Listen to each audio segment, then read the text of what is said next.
All right, so I'm delighted to be joined in studio by some heavyweight boxing royalty. Gerry Cooney, thanks for coming in. Hey, it's great to be with you. I love it here. I haven't been here in about 19 years. Past through here, it's grown quite a lot since I was here before, and I've been there, and I've traveled around a bunch with the police department, New York City Police Department boxing teams in the past, and so I'm really glad to be back. I'm having a great time. I was over in London, and we got to see Dillian White, and I was trying to get a hold of Joshua, and tons of great interviews. Man, you guys are great. I'm so glad to be here with you today, and you're a little too handsome for me, bro. I don't know about that. So, Gerry, you're here in this part of the world as part of Scott Murray's famous Boxing Gala series. Great, man.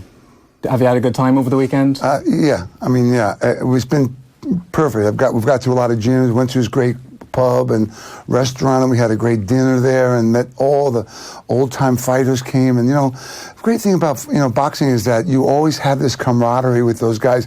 Even though you weren't in there with them, they know the falls, the pitfalls, the sorrows, the hardness. Boxing's hard.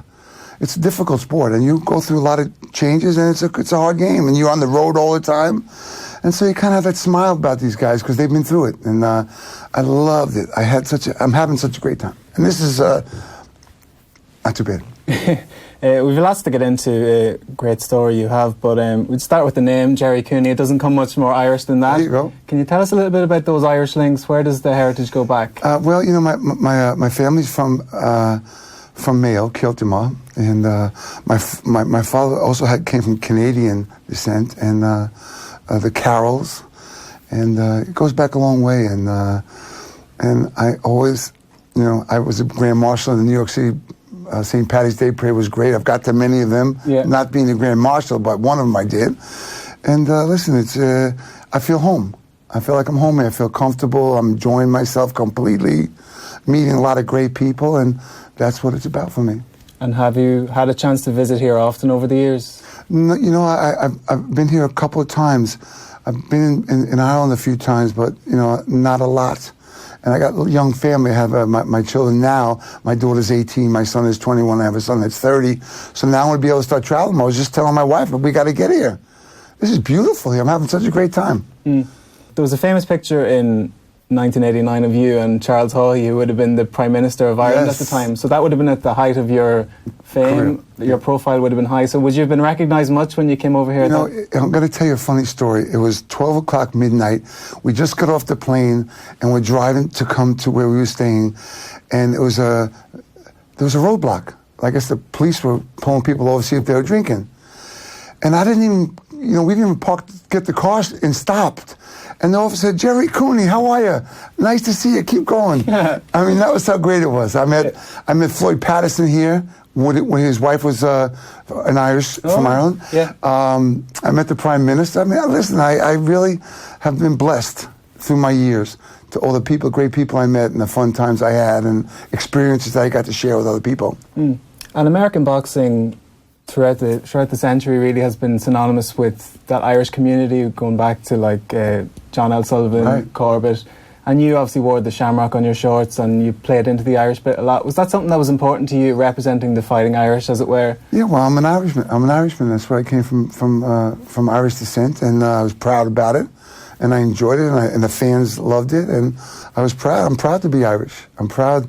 I'm an Irish American. I want to get an Irish passport. Yeah. How can I get the Irish passport? We'll have to look into that. All right. And in terms of your roots, brought up in Long Island, the third in a family of 6, was it? Yes. And was it an Irish Catholic sort of upbringing? Irish Catholic upbringing. My father did a lot of drinking. We went to church every Sunday, no matter what, and it was a tough upbringing. A lot of being expressed feelings is kind of hard for my Irish family, and so it was a struggle, and that's how I became a prize fighter. I was angry what was going on in my house, and then I went to the gym to follow my brother, who left the house when he was 15, and I started hitting the heavy bag, and it felt good. I felt good, and then I boxed a kid who knocked me around that day. I threw the gloves off and went home and said, "I'm not doing this no more." But I went downstairs and I hit the heavy bag, expecting the guy was going to come on me. And 3 days later, I went back to the gym. I asked if I could box that kid again at 15 and a half. How did it go? He couldn't do that to me anymore. Oh, really? And then, 6 months later, I went and won the New York State Golden Glove Championships in Madison Square Garden, which is a very powerful tournament, one of the largest in the United States. And so it fed me. I got to express my anger. And I remember I used to go to the newspaper stand the day after the fight. My picture would be on the back page of the Daily News. So it made me somebody finally. Because in my house, I used to hide. I felt, out of sight, out of mind. I couldn't get hurt. And it was confusing. And boxing fed me. And that's how I decided. I grew up. My buddies were going away to college. I wasn't going to college. So boxing was my next best deal. And I ran with it. And Huntington, in its way, was kind of suburban area, so maybe not quite like the inner city hubs that would have been associated with boxing at that time. And we had Ray Mancini in last year, and he was making the similar point that he came from a middle-class family, maybe not those inner city hubs, as I said. But you see Ray in the ring, and he's as if he's fighting like his life depends on it. Like, what was your motivation to get in the ring? Well, listen, I wanted to prove my father wrong. My father told me I wasn't going to make it. I'm not good enough. And I love the feeling of going in, and there's a certain short period in your life where you can create the shots when you're boxing a guy, and you can make the guy open to the shot that you want to hit him with. And there's nothing like a better feeling. You smile to yourself, and I won a bunch of championships. I got invited to be on the finals of the Olympic trials. I didn't go, and I regret that deeply today because... Why did you not go? I didn't go because my father was sick, but I didn't like my father. I was angry at my father. And the other part was that I didn't think I could make it. I wasn't good enough. All those messages we get as kids growing up, it kind of stuck with me. And it's one of the biggest regrets of my life. I didn't take that shot. And I tell kids today, you got to jump in the water. You want to swim? You got to jump in the water, and you got to, push yourself forward. And that was something that I really regretted back then. And I probably couldn't have made it to the Olympics. Who knows? But I didn't have the experience. And life is about taking those experiences as far as you can go. Yeah. And were you meeting much pushback outside of your home? I know Walt Whitman is where you went to school. Yeah. That would have been a football, wrestling sort of school. Boxing wouldn't have been a done thing necessarily, would it? Was not. And, a funny story, that I had a guy who was a bully, school teacher, football coach. And one day in gym, he wanted to box me in front of the class. It was his biggest mistake. Because I gave him a beating. Oh, really? And they never happened again after that. But that's always the experience when you're with a bully, when you're around bullies. If you stand up to them, nobody ever bullies you again. That was my experience. And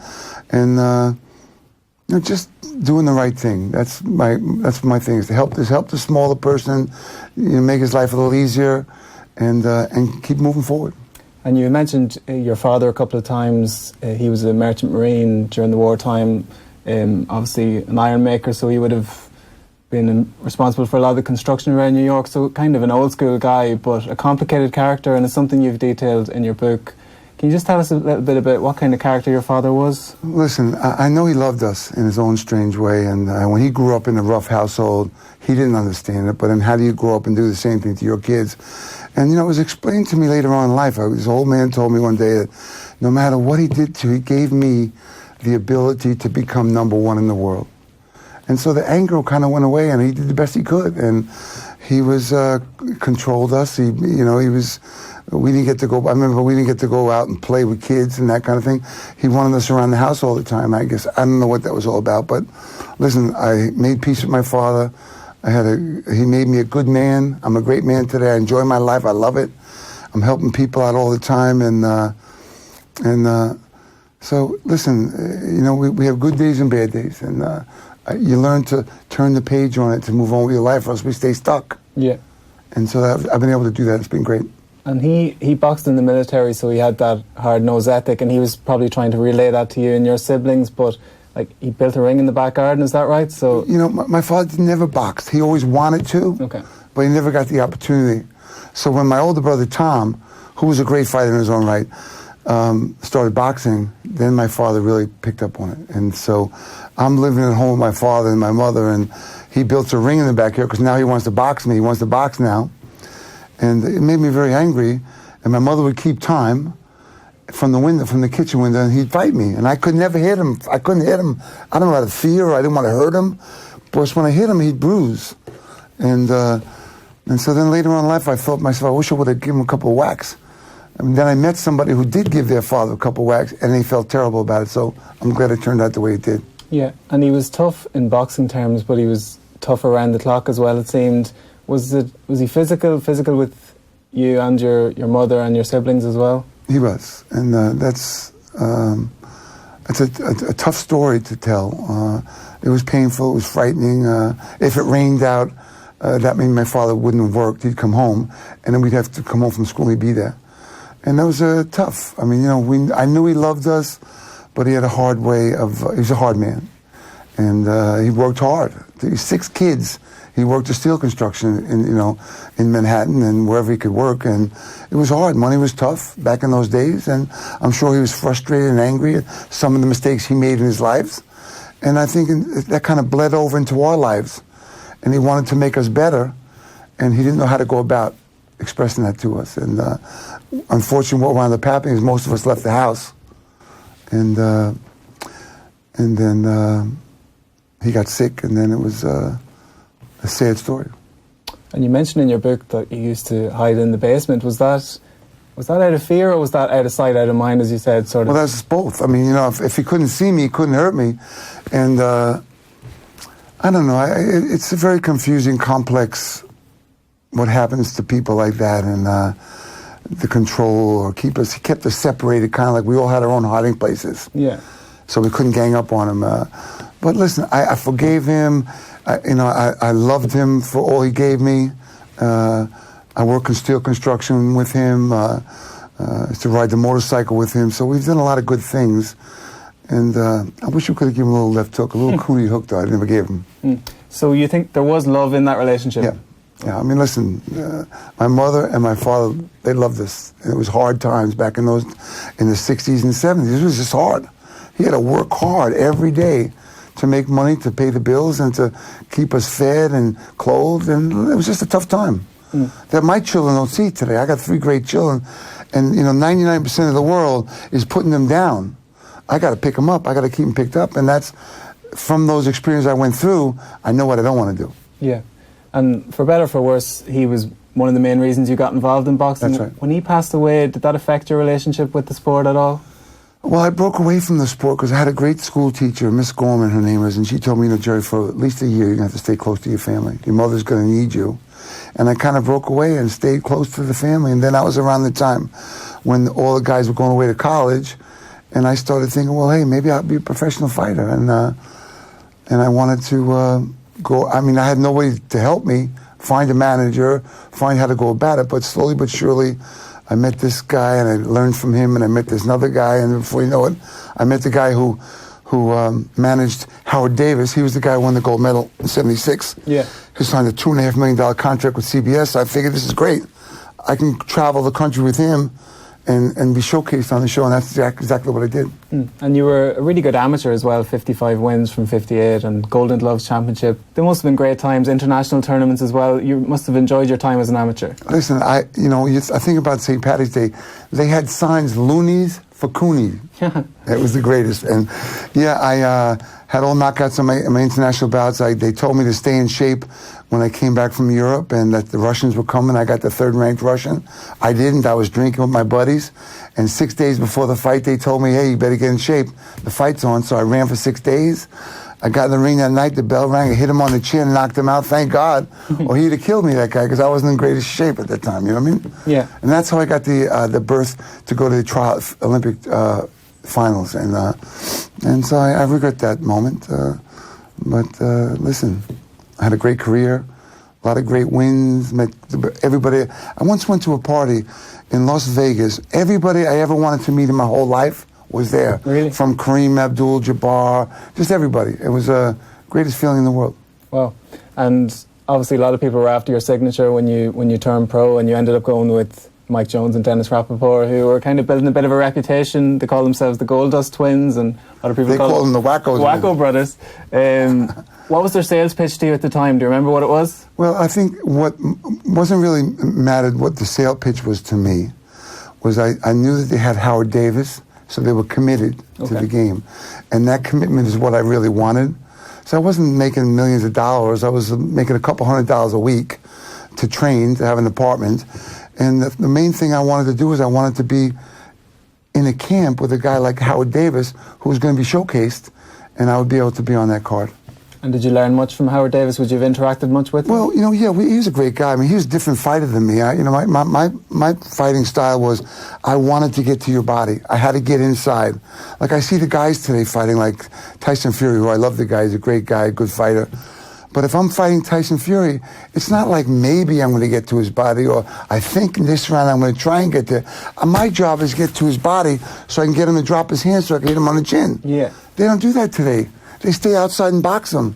So that's kind of been lost a little bit. But of late, there's some guys coming back working the body. I think that's really important. And sometime I hope somewhere's down this road soon, I'll be able to start training some guys, because I was gifted with a lot of great talent from a trainer by the name of Victor Valley. And I also work with Gil Clancy. And so I have a lot of things to give to somebody. If they have the ability to learn, I would love to be involved that way too. And Victor Valley, you mentioned a Puerto Rican guy, and you've got your Irish blood and a lot of fiery temper, I presume. But like, as much as a good mentor he was in the ring, I presume he was equally as good a mentor outside the ring for you, was he?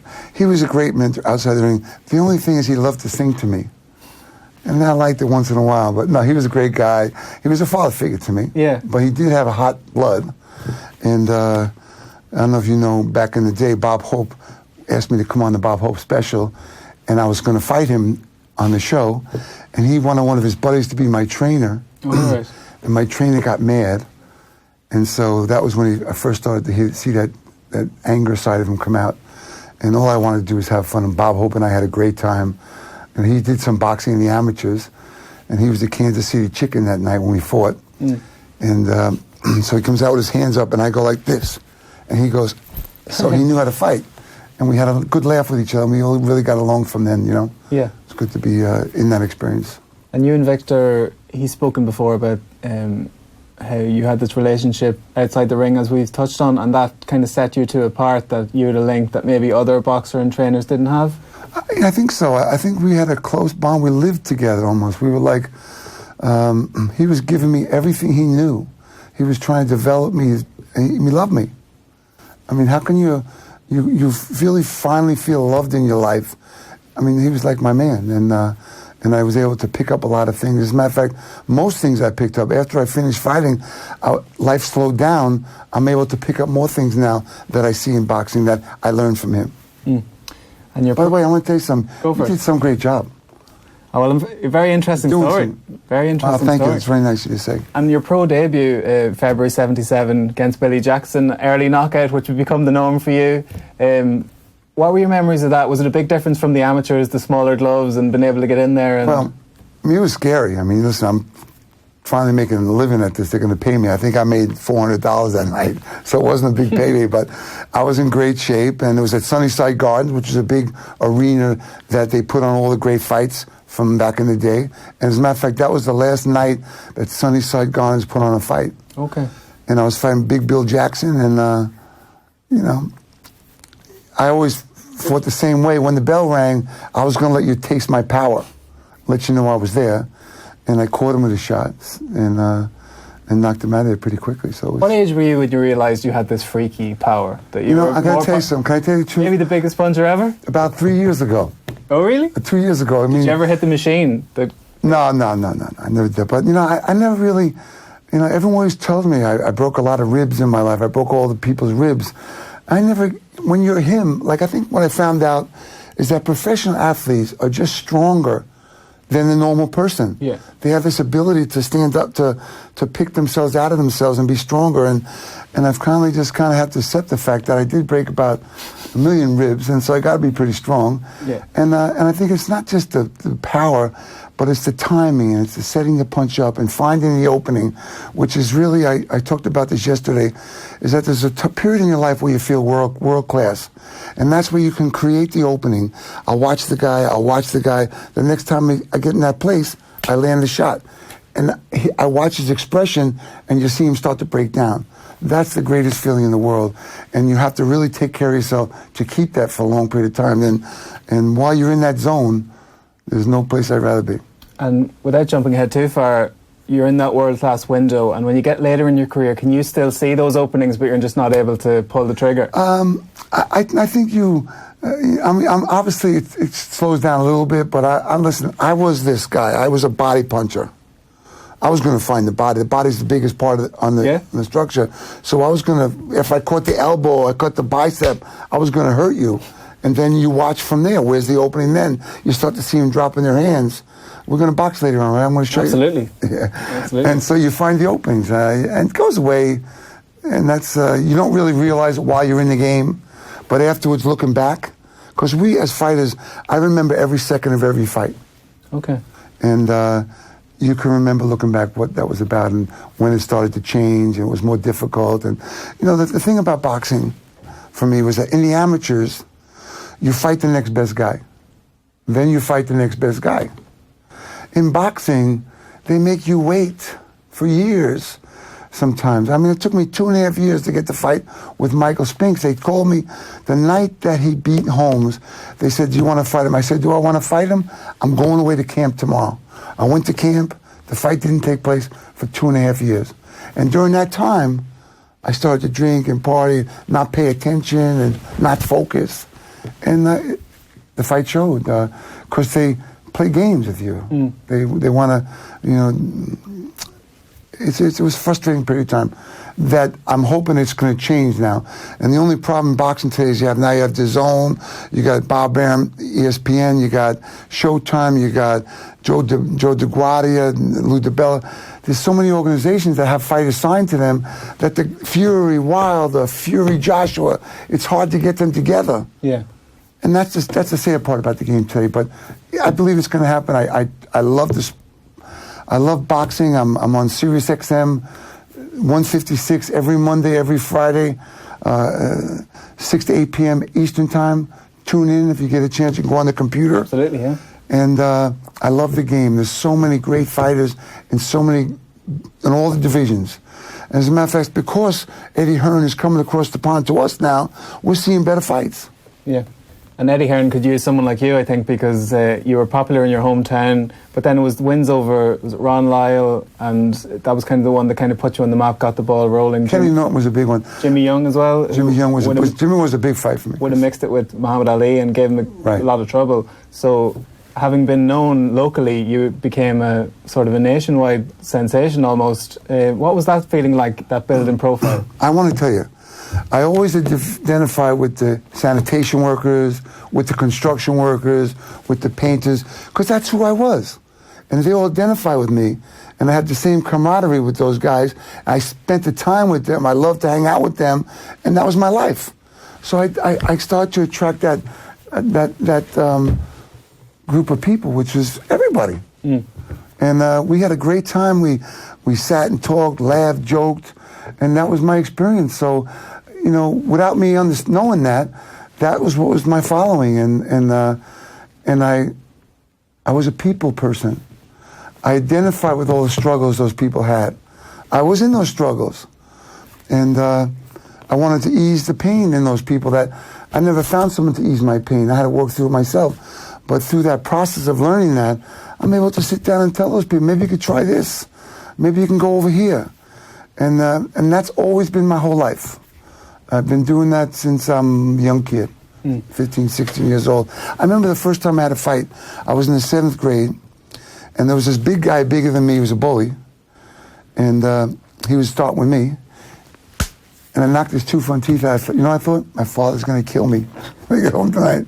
He didn't bother me with it, though. You know, it's like I took care of the bully. Yeah. And that's what I always liked to do all my life, is I hated the bullies that were taking advantage of the less powerful people. And I think that was something that I kind of exuded about myself. And I think that was, I mean, I don't know. I mean, listen, I love everybody. You know what I mean? And so I really took that with me and ran with it. And it's been a great run, still. Yeah. We have to just turned 39. I just turned. We have to talk about your left hook, which world famous, best since Joe Louis at the time. And what really brought it to the fore was the fact that you were southpaw but fighting in the orthodox stance. So Andy Lee, who we have in here regularly, was the opposite. So he was right-handed but fought as a southpaw. That just means you can get your best hand into action more regularly. Well, you know, funny thing for me was when I first started, the coach didn't know I was left-handed. Were you trying to keep it a secret? No, I didn't know either. I just, this is my dominant hand, so I went to the gym with my left hand. No one said anything. And as it turned out, it was a gift for me, because every time I throw 100 jabs, I'll throw 20 right hands. So every time I hit you with a jab, you got shook up. In fact, Larry Holmes didn't know when I fought him that I was left-handed. And so my left hand, I could do everything. When I was a kid, I saw my brother in a street fight, and I saw him hit the guy with a left hook to the body and a right hand to the chin, knock the guy out, and knock the wind out of him. And it was the most devastating thing I ever saw in my life. And the police would come. I said, come on, I had to get my brother out of there. And that's how I became a body puncher. And I loved my left hook. It's also from the blind spot. When you throw a left hook, the person really can't see it coming. You'll see it later on when we box. And you won't see it, you'll think you'll see it. Exactly. It was on full display against Kenny Norton, who also had brilliant fights with Muhammad Ali. That was a historically quick knockout, the quickest ever at Madison Square Garden. And you see Kenny Norton after the fight, it's as if he's seen a ghost. Yeah. Like, athletically, was that your best performance? Well, you know, I'm going to tell you something. In my losing to Larry Holmes, and with the experience I had going in other words, I was knocking everybody out, so I didn't get that much experience. I learned so much from him that night, even in losing. Yeah. But in fighting Kenny Norton, I always felt that, first of all, I thought he was going to kill me that night. You know, I mean, that's what fighters do. Broke Muhammad Ali's jaw. Right. And so I went into that fight, and I'm thinking, well, I know I got to touch him. I'm going to touch him so he knows what I have. And I hit him with a right hand to the body, and he kind of buckled a little bit. So I worked him into the corner, and I spun him in the corner. And once I caught up with his weaving, it was all over. It was like, you know, it was devastating. And every time I came this way, I looked to Tony Perez, like, you're going to stop it? He didn't say nothing, and it felt pretty good, so I came back the other way. And in all the papers, it said 4 punches from death. And that was the greatest. I could have beat anybody in the world that night. That's the kind of shape I was in. And that night was when my career really ended. Little did I know at the time, because that's when I started to drink heavily. And I don't know whether it was my upbringing, I don't know whether it was the pressure, I don't know what it was, but I liked it. Because I don't know about you, but I carried around this hole in my chest all my life. I never felt like I fit in, I wasn't right, I didn't have the right answers. When I had that first drink, that hole went away. And I felt like I fit in, I was funny, people liked me. And the next 20 years I drank at that.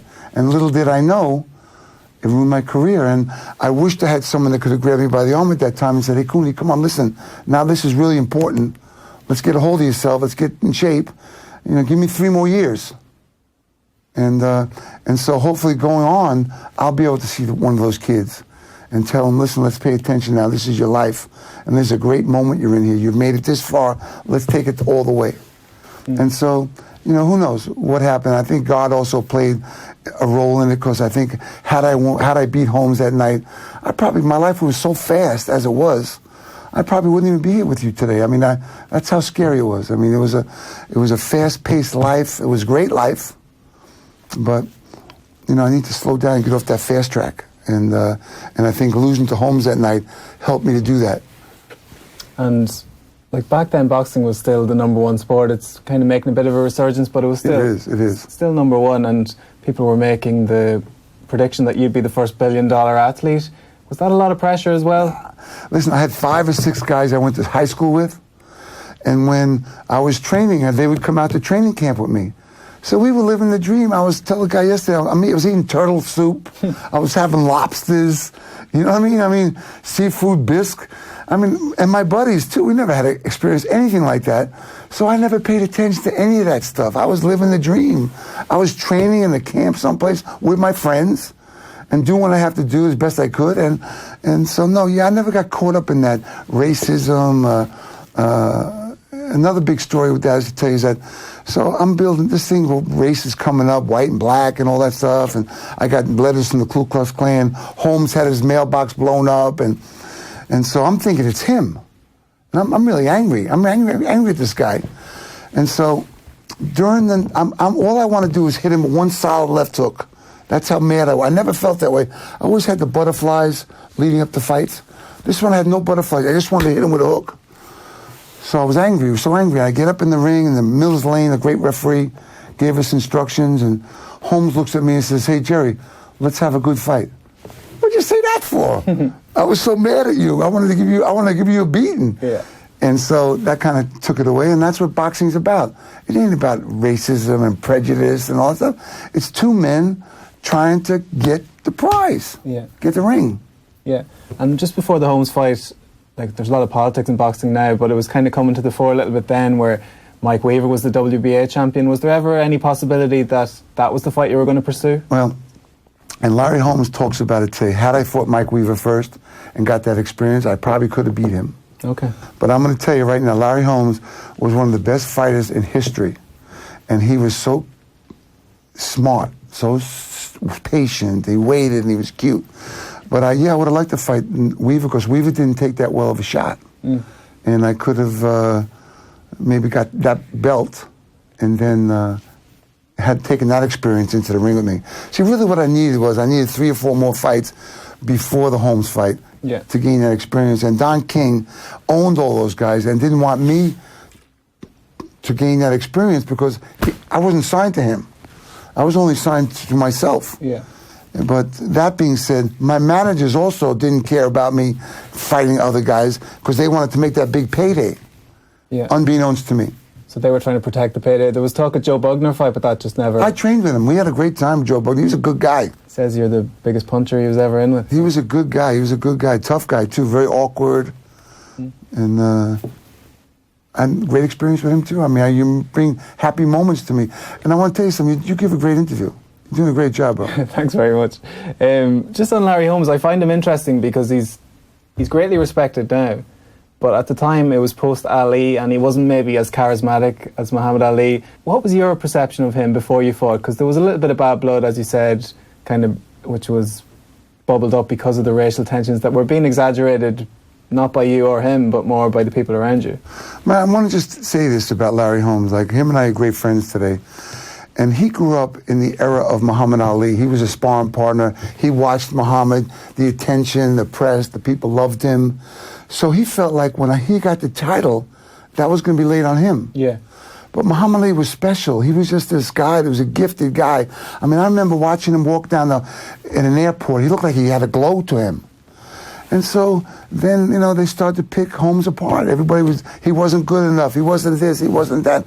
And then I came along, and he was fit to be tied at that time. And so he was angry. And I don't blame him. But, let's tell you the story, like with my family. I had a family I grew up with. Now, I became the athlete, and everybody, we come from a very distinct functional family, and everybody would see my family and say, "Hey, how's Gerry? How's Gerry? How's Gerry? How's Gerry?" They get angry about that. What about them? And so that's what happened to Holmes. And so that's what we were hearing. But he was a great champion. He just couldn't accept how the people talked about him. And so, he was one of the longest reigning champions of all time. So the climate at the time, it had been 23 years since there was a Caucasian heavyweight champion, so the media were kind of bigging that up, and the Great White Hope stuff came out with Don King, and it's fair to say you were uncomfortable with that whole side of the promotion. I didn't pay attention to it, because I had 5 or 6 guys that we were living the dream. When did you have turtle soup before?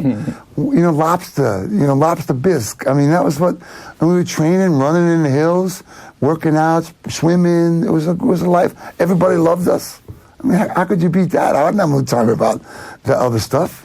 I was a young, immature kid who was trying to find my way through life. So they were stoking those racial tensions, and you were just kind of getting on with your game. Muhammad Ali said you were the Great Right Hope, not the Great White Hope. So he would have visited you in training camp. What was it like to meet him? Was he an inspiration for you? We met a bunch of times, and I loved him so much too. He was just this gift. And I remember the first time I met him, I was 22. I just bought this nice home in the Hamptons. Now, you're here from around, there's a big Irish community in Montauk Point. Do you ever hear that? No. Oh my God, you got to get out there with us. We got to go out there. And so we had such a great time. He sat next to me, next to the UN, they had a boxing thing. And I said, Muhammad, you got to come out to my house in the Hamptons. I thought, well, how great that would be. He said, all right, I will.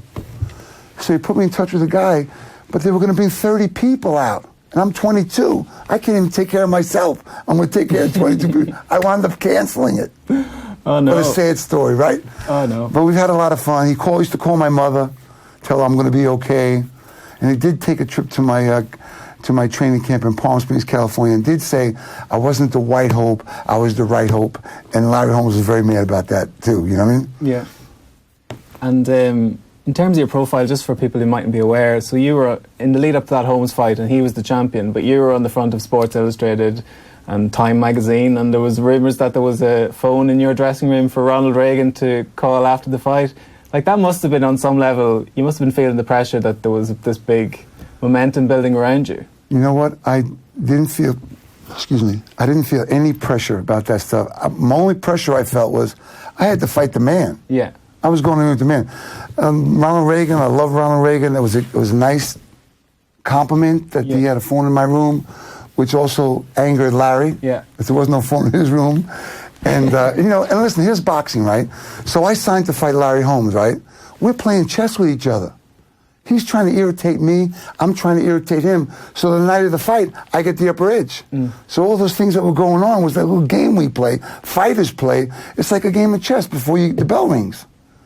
And then you just can't wait. I mean, I remember being in I have a picture in my gym. I have a gym at home in Scotch Plains, Gentleman Gerry's Boxing Academy. And there's a picture of me when you're in your dressing room and the door opens up and the guy says, "Cooney, you're up." And you say, "Oh shit, now it's my turn." And so then you got this walk going from the dressing room out to the ring to fight. And all you want to do is you can't wait for the bell to ring. Because then you're going to fight. But it's a very intense moment. And I just came back I was with Scott, and I was around a lot of fighters, old-time fighters with him, and we all identify with that fight of life, that we struggle, it's hard, it's good, it's lonely, and you kind of have this camaraderie with everybody, because we all been there, and it's a very hard game. And some of your critics just before that fight would have been saying, as you kind of pointed out yourself, that you might have been a little bit inactive. And part of that was because you were just knocking everybody out, so you probably weren't getting as much schooling as Larry Holmes, for example. So in the 13-month gap before you fought Holmes, he fought a couple of times and he was very active. So your tactics going into that fight, he was the boxer, you were the puncher. Was it just the same, get to his body and hopefully get him with a haymaker up top then after? You'd be a good trainer, but you'd be a good trainer. No, listen, so I couldn't get fights. So it was frustrating for me, and partly it was frustrating for me because the King was not allowing me to fight those guys, or that's to my knowledge. And the other part was that I didn't know at the time, my managers didn't want me to fight anybody because they wanted that big payday. So that night, from all the press, I couldn't go the distance, I can't go the distance. I was trying to go the distance. All right. So you changed what got you there. Right. And little did I know I needed to just come out and fight. But that all being said, he was very smart. He told me, I heard him sometimes in that fight, I never, when you're fighting somebody, I'm watching every expression on your face, your body language, to read what's happening. He was smart. Poker face. He was unbelievable. And, obviously he got away with it. He said one time he had to crawl back. He said, thank God I hit him at the end of the round because he had to hold the rope, go back to the corner. Yeah. And it was a huge commercial success in 150 countries. Wow. Generated $40 million. Wow. And by going 13 rounds, you proved a lot to a lot of people. And, it should have been the point where you built from, and you've established yourself as a prime-time heavyweight. Right. And yet it was very much the opposite. It kind of, your descent sort of started from there. Well, the whole thing was I was sick of boxing. I was sick of my managers who couldn't stand each other. I felt like I was in the middle all the time. Don King was I was fighting once a year. It was just, the whole thing was such a mess. My family everybody was at odds with each other. It was I was in the middle of all of that. And, the HBO did a special on me back then. And one of the songs I asked them to play was by John Lennon. I'm just sitting here watching the wheels go round and round. And I need to take a break. I need to get away and just kind of catch up with myself, because from 18 to 25 when I fought Holmes went like that, and I had to catch up with who I was. I didn't even know who I was anymore. It was this person, but it wasn't. I didn't have no time about myself, and I was sick of all that nonsense. And realistically, looking back now, had they offered me a rematch with Holmes, I would have taken that fight. And the experience I learned from the first fight, I would have taken it into the second fight. Man, I'll tell you what, I would have paid more attention that time, I'll tell you that. So it never happened. But today they have trilogies. Back then, we should have had a second fight. If the fight merited it, it was good enough fight, they didn't give it to us. So I don't know what that was about. Yeah, and were it not for a couple of point deductions, you would have been ahead on the cards at the time. Well, I don't know. He was a great champion, but he was so smart. Yeah. He was, as I was coming with the body shots, he was pulling my head down, which made the shot go low. Yeah. And Mills Lane couldn't see him pulling my head down, and I got 3 points taken away.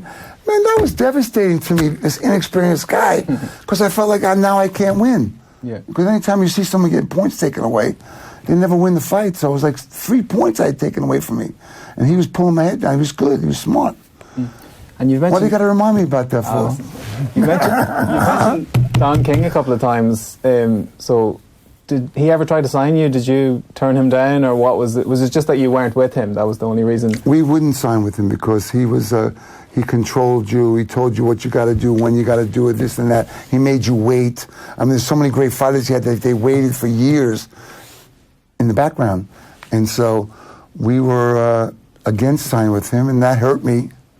But I think the other way hurt me as well. So I was stuck in the middle. I need to take the experience I have now and go back to fighting. And now I could do it the right way. I'm a little old for that now. Yeah. But I read a quote from you. You said, if I won that fight, I'd be dead now. I think, like I said before, is that, life was so fast for me. That night, like you said, the president's phone was in my room. The owner of Caesar's Palace wanted to fly me to his daughter's graduation. I mean, it was just unbelievable what was going on.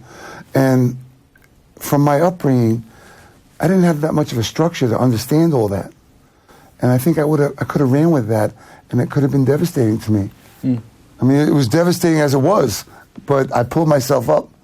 I turned the page. I put down the alcohol in April 21st, 1988, and I started to understand, learn about me and the mistakes and the flaws I had and what made me cause these things, and I changed them. Yeah. And now it's like, wow, I can't believe I waited all that long. Yeah, and the Michael Spinks fight, which you did end up having, it's probably someone in your prime you would have dealt with pretty easily, I think. Easy, baby. Come on. I see him now. I want to fight him now. I was so bad. Waiting those 2.5 years, it's on, off, on, off, on, off. I was so sick going into that ring. And I feel angry. I want to direct it towards him, but I'm angry at myself because that was the worst fight of my life. The worst fight of my life, that I allowed myself to go to those depths. And I think I was sick. It's called a mental illness. I was sick, and I needed to check it. And that fight helped me. That was June 15th, 87, and April 21st, 1988 is when I put it down. So it was always working, and I realized it's not working no more. I got to get my stuff together. I remember waking up in this beautiful home in the Hamptons, thinking to myself, "Wow, what happened to you?" I was hungover at 20 minutes to 11. So I said, I'm going to quit. I quit that day. Was that the eureka moment? Was it building to that point, or did you just wake up one day? No, that was the day I woke up and I quit that day. And the next day I woke up at 20 minutes to 11, the same way. And then I got scared. And the desire to drink went away just like that. I cried out to God that morning. And I said, please, I got to help me. And man, someone listened. And I stopped drinking. I didn't want to drink no more. Can you believe that? One day I drank every day. I had that rising to myself, and I just stopped drinking. I didn't want to drink no more.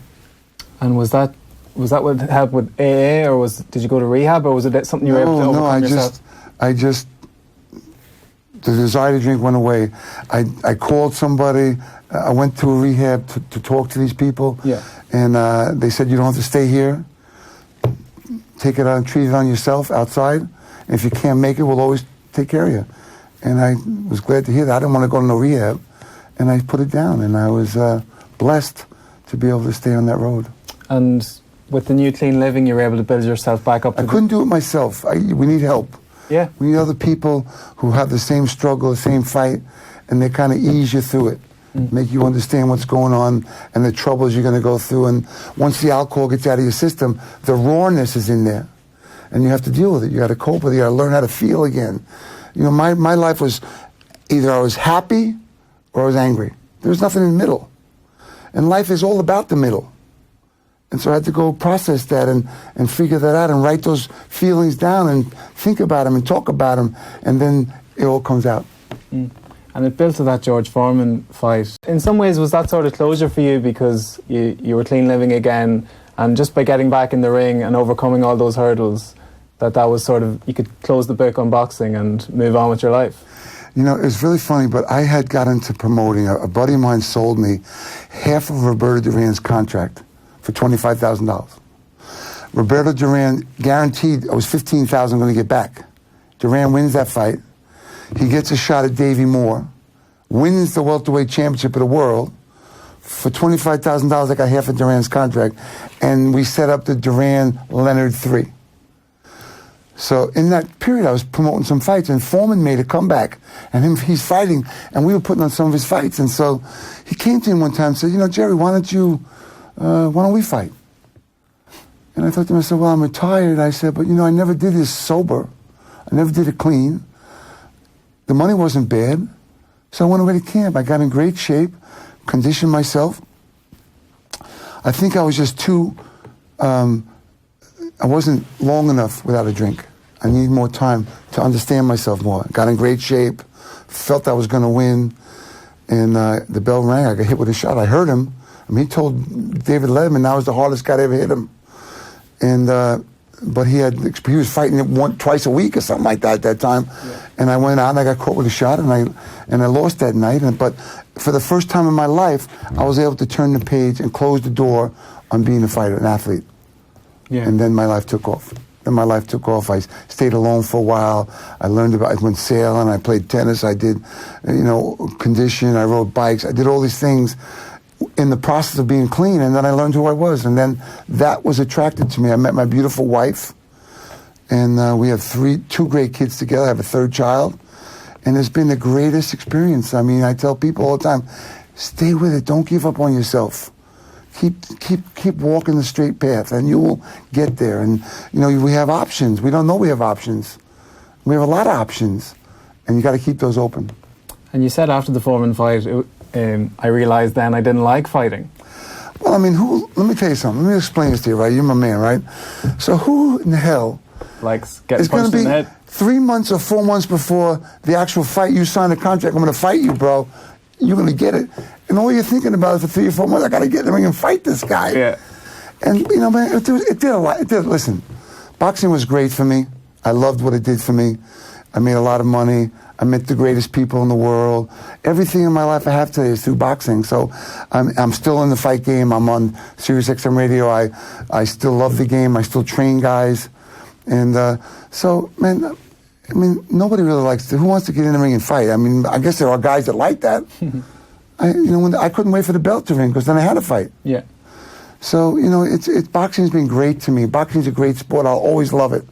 I love following it now. I love, doing the fight shows because it's been a dream for me. And when you did retire at 33 quite young, like other people, your peers would have fought late into their 30s, into their 40s. Why is it so difficult to walk away, do you think? Is that drug of like seeing all the fans and getting that acclaim, it's difficult to walk away from that? Well, the funny thing about it is that you can find, most guys don't become aware that it's not working anymore. Right. So they turn pro, they want to become a champion. Then they become a contender. Then they become an opponent. And then they become a sparring partner. Okay. And those shots you take during those back years, you can't change the ball joints like in your car. You take those shock absorbers wear out in your head, and you start taking shots that makes you forget, makes you not be the man you are.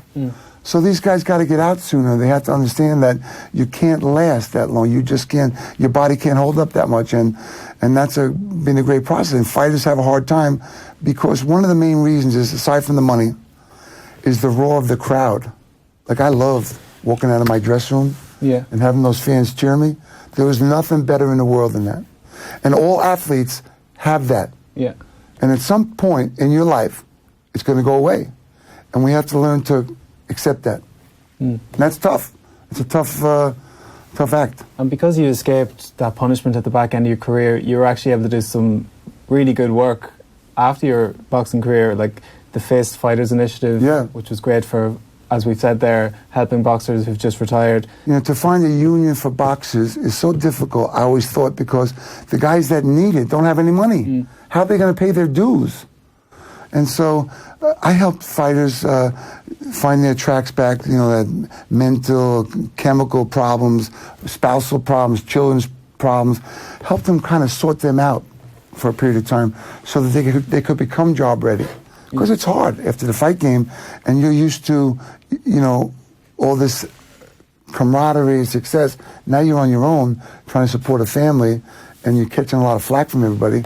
But listen, we have to keep moving, and part of that process of me doing those things was to also help myself. Not only help my fellow fighters, but also to learn about myself and what I needed to do and where I wanted to go. So it's a we all help each other kind of thing. And you've become known in pop culture. I think you're probably the first person we've ever had in studio that appeared on The Simpsons. Can you tell us a bit about that experience? How did that come about? It's so much fun. I got the phone call, and they asked me if I'd come out to California. So at the time I wasn't married, but I brought my then girlfriend now, who's my wife now, and we went out to spend the week out there and did a lot of voiceovers. It was a lot of fun. Met the whole cast and crew. I got my poster signed by everybody, and we had a terrific time. And I didn't know exactly how it was going to cut up, and I became, the guy at the casino that opened up, and I was the greeter. And the rest is all history. I get hit on the chin, but it was a great time. Listen, who gets to be on The Simpsons? My wife said, you know what? When you make it on The Simpsons, you made it. You really have made it, yeah. And I can't let you go without just a quick word on the current heavyweights. You mentioned you met Dillian White, who's kind of assumed your role as the number one contender, and he's waiting to get his shot, and he's got a great left hook of his own. Was it good to meet him? Was he a nice guy? Well, he and I have been kind of talking. He's been on my show a couple of times. All right. Instagram, we follow each other, and so he's kind of been the guy that Eddie Hearn has kind of used to put in with Park, all these other guys to test them out. Yeah. And he stood up great. And then now it's his turn. He's the guy who gained the most experience over the last couple of years, fighting everybody. And now he's sitting in the background waiting. So I kind of feel his frustration. He's in great shape. I was up at his training camp. He looks terrific. And so there's a lot of great fights for him out there. I'm surprised what happened to Joshua. I'm glad Ruiz did it. What did you think of that fight? Well, I picked Joshua to win late. But I said that, listen, this guy Ruiz is a tough kid. He lost a split decision to Parker, and he's going to test Joshua, and we're going to find out a lot about Joshua in this fight. And we did. He got knocked out. But Joshua also has been the guy who's also said that, listen, we all can't win them all. We're going to lose sometimes. So we're going to see if he can come back. And I believe he needs to change his training camp. He needs to find a good teacher to teach him some more skills. I mean, you can't stand straight up and fight with a guy who's throwing 10, 15 punches at a clip like Ruiz is. So I think he's going to take the fight with Ruiz right away. And I'm hoping he can get out of the way a little more and work his body. And when Ruiz wants to punch, grab a hold of him. Throw your punches and hold them. There's a lot of things he can do. Wilder is always a beast. If he hits you with that right hand, you're going to go to sleep. There's new guys coming up. We got Fury's. I think right now Fury's the best guy in the heavyweight division. He got dropped by Wilder. The referee Jack Reese is a friend of mine. He said he got to 5, and Fury opened his eyes up and jumped off the canvas. And then he fought back and he hurt Wilder twice in that round. Yeah. Which I thought he won that fight. Yeah. But we remember before that fight there was people doubting why Fury was taking it, because he had been through some demons himself. Oh my goodness and he jumped in with the biggest puncher in the division. But you said a really pressing thing before that fight. You said Fury didn't pick Wilder for no reason. Fury asked for Wilder. Nobody wanted to fight Wilder. Yeah. Fury puts on 150 pounds. He goes on this run going crazy. First thing he comes back, he says, I want to fight Wilder. That's a big man right there, and I'm proud of him for doing that. And he stood up and he did a great job. And I'm surprised that the second fight didn't take place. And I think now that Bob Arum saw what happened to Joshua, he's going to let Fury and Wilder fight again. So he can make that money. There's big money to be made there. If one of those guys loses, it's all over. I mean, look at Joshua. He's got a big setback. I don't think he's going to definitely devastate him, but he needs to get someone to teach him to fight a little more. How to get his head out of the way, come inside close, don't punch from so far out. There's a lot of things he needs that he got by winning the championship so early in his career. He didn't get to learn those things. And as you said, we're going to box later, but are you still putting the gloves on? Getting close. I've seen you've done some fundraisers. And you've opened that Scotch Plains Academy, which Larry Holmes came down to help you with, I should say. So you're still helping out the next generation? You know what? My daughters, I taught my kids how to fight. My daughter's fantastic. My son is a fantastic boxer. I don't want them to fight, but my daughter teaches classes. She makes a nice little money doing that. She's 18 years old. I teach kids. I teach adults. Listen, there's nothing like coming to a gym, learning about yourself through boxing. The exercise, the hitting the bags, the learning how to balance yourself. It's a win-win situation. People walk out of my gym 6 inches off the ground. And then I'm also developing pros. So that's another area I'm in. And it's kind of hard juggling all those things. My book is out, Gentleman Gerry, a contender in the ring, a champion in recovery. We're working on a series, television series, a movie, a lot of things going on, which I'm very excited about. And I'm glad I'm out here to do it. I'm glad I can still talk about it. I love to be with people, so it's right up my alley. And it's great to have you. Just one last word. Like, what would your advice be to the next generation of boxers if you could give them one nugget of advice for pursuing their careers? You know, I got to spend a lot of time with Scott this weekend, and his kids are great, strong. They got the punching power. I love that in fighters. Is the first thing you got to teach the kids is defense. You got to teach them to be safe. Punch from a safe place. Come in, get inside, get back out again. Don't stand in front of the guy. You got to keep getting off to the side. You got to take yourself away, and you got to be in shape. You got to get in shape. You got to get your stamina up. And listen, it's a great game for your whole life, for your kids, for your grandkids. And I'm blessed to be able to have this in my life, and it's opened the door for me for so many other things. That's so unbelievably great. And hopefully the next Gerry Cooney is not too far away. You've been so good with your time. It's been great to have you. It's been great being with you. Gentleman Gerry Cooney, thanks for coming in. Thank you.